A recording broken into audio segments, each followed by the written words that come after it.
Magpasalamat ko kay ipakaon mo vlogger. Mayon kay itang magpakaon, mapakaon naman ta lubos-luboson kada mga fritada, adobo, di kay pakanon mi og sardinas. Nagyaw-yaw kini si ante, kaysa hinabang wa siya ganahi. Daghan ang misaway sa iyang gisulti, may pagwala na lang daw tabangi. Daghan ang mga nitabang para sa mga gilinugan. Sila gihatagan, bugas tubig sudan, para lang nga di sila magutman.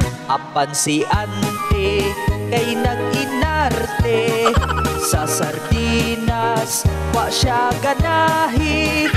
Kay sawa pa puno linugi, ilang sudan mga lami puno pirmi.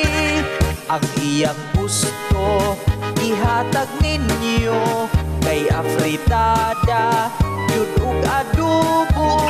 Umuhatag puno mong pagkaon, dapat inyuhan na lang lubos-luboson.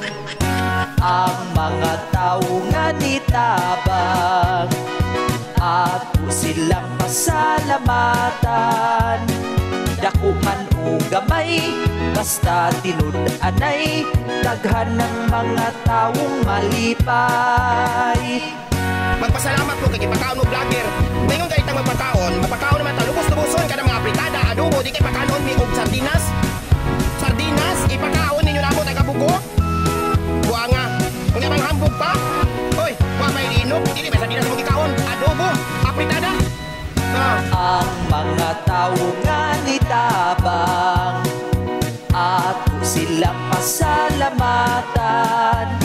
Dako man o gamay, basta tinud-anay, daghan ng mga nalipay